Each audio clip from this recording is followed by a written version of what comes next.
เนาะทางเฮาก็ได้มา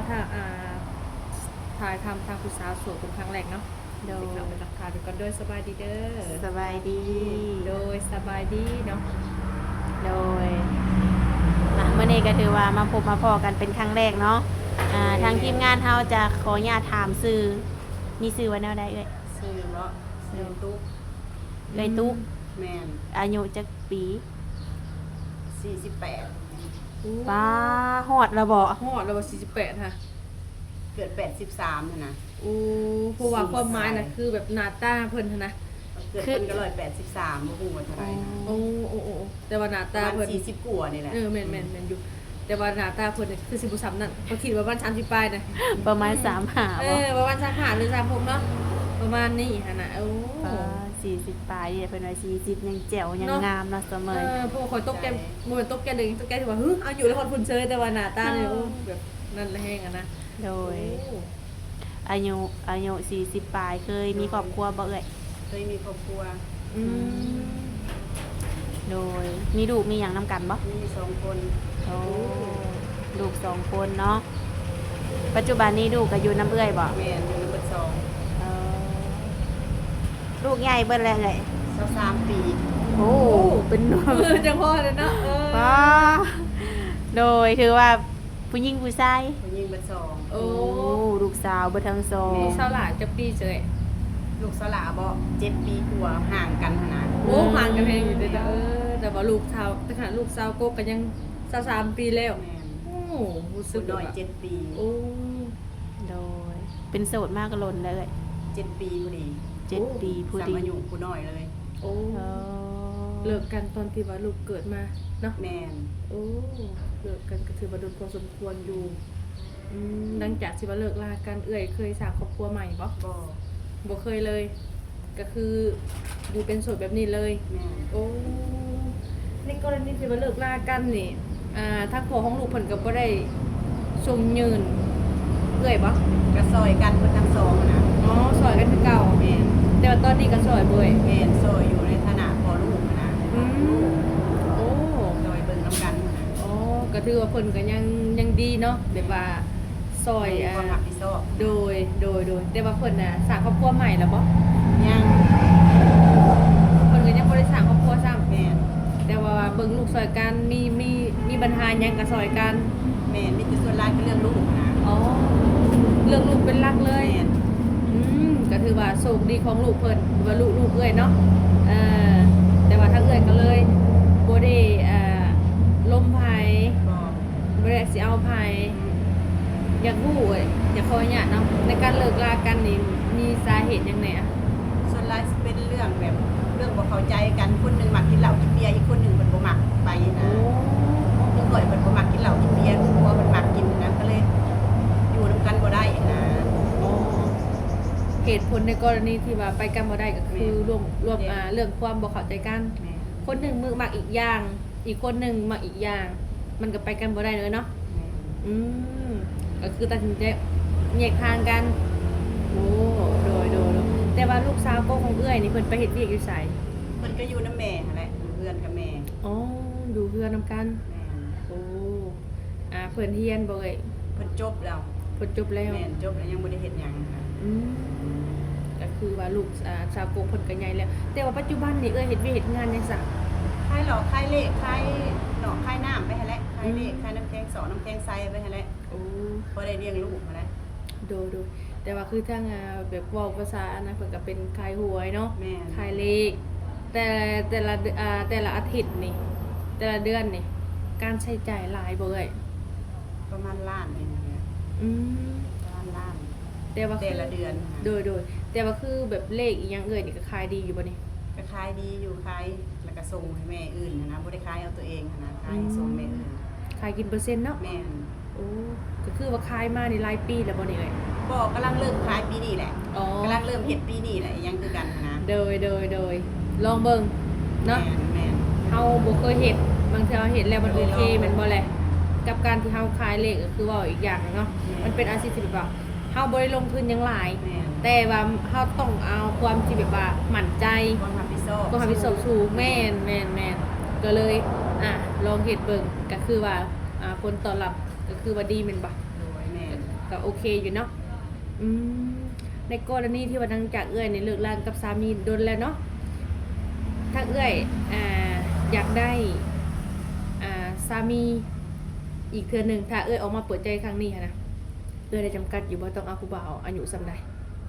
บ่แล้วแต่ถ้าว่าเขาดีไซน์ดีเขาหักลูกเขาได้หักครอบครัวเขาได้ก็โอเค โอ้ก็ผู้บ่าวต้องเป็นทางใดเอ่ยจำกัดอยู่บ่ บ่ฮู้แนวใดก็ได้หันนะเพราะแต่ว่านิสัยดีสิซะ โอ้ผู้บ่าวนี่สิอายุส่ำใดหรือว่าทางใด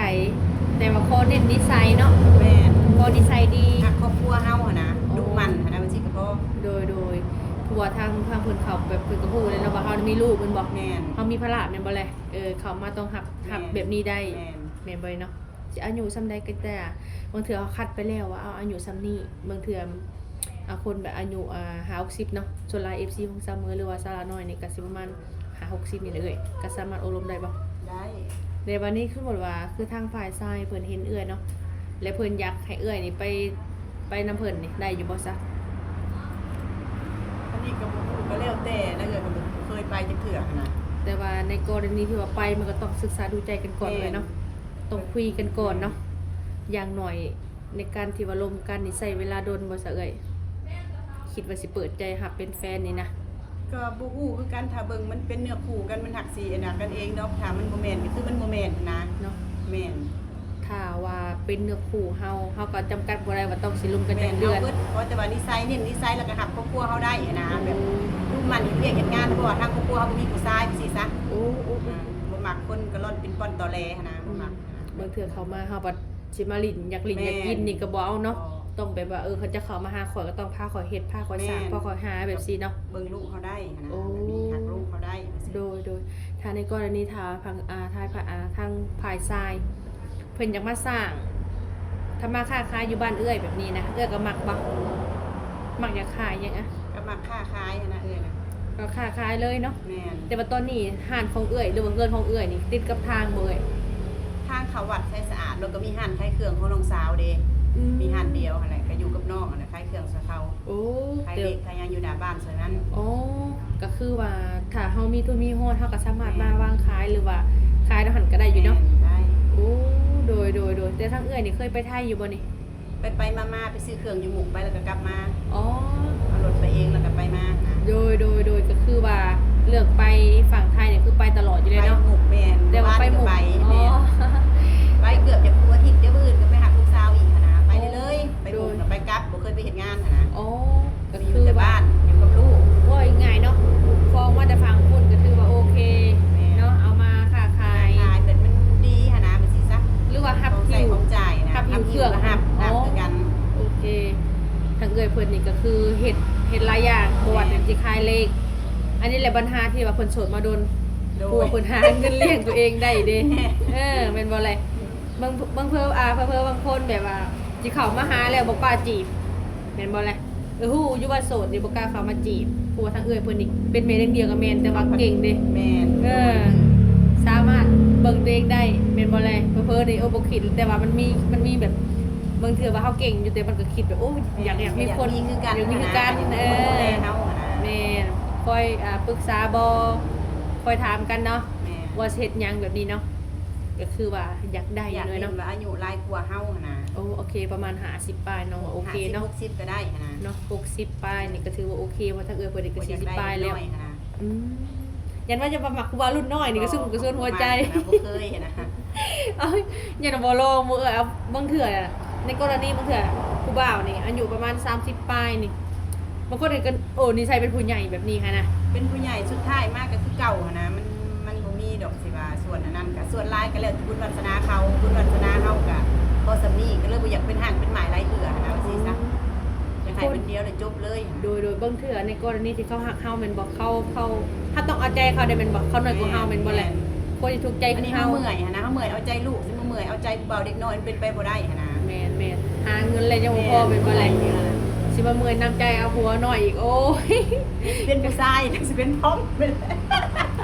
ไม่อ่านไปนี่สิเป็นทอมไปแหละ เนาะมันก็สิมีส่วนแบบนั้นแหละ เป็นเพชรเลยแหละ นั่นแหละบางคนก็บอกว่ามักผู้เบารุ่นน้องว่าทันทีก็คือว่าแล้วมันก็มี หลายแบบมีทั้งข้อดีและข้อเสียแม่นบ่แลถ้าว่าบุญเขาเจ้าดีเขาเจ้าก็โอเคแม่นบ่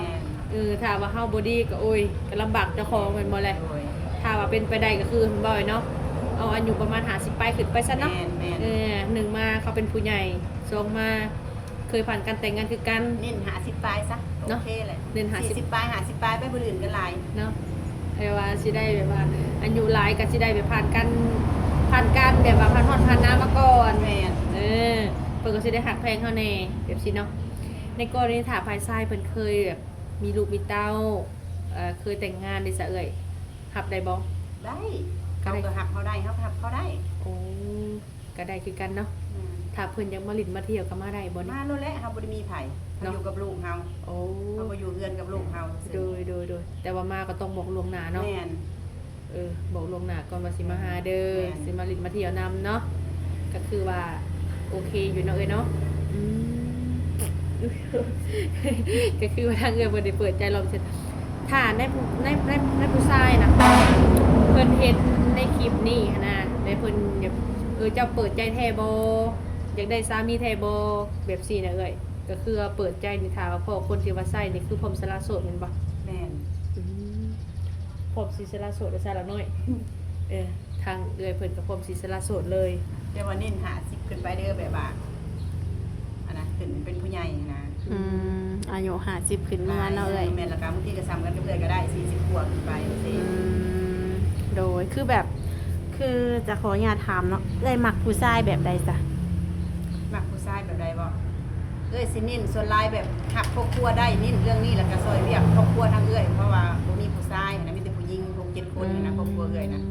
แต่ว่าเขาก็มีครอบครัวหมดแล้วนะอยู่กันไทยกันมันนะ โดย แต่ว่าซีนิ่นแบบหักครอบครัวหลายกว่าเว้ายังกับความแม่ว่าซี่ซะเพราะว่าแม่เฮามันเป็นเพศหญิงนะมันสิถูกเบียดนะบัดนี้มันบ่ค่อยมีผู้ชายแล้วก็เลยอยากให้เขามาซอยในเรื่องนี้นะ โดยโอ้เนาะ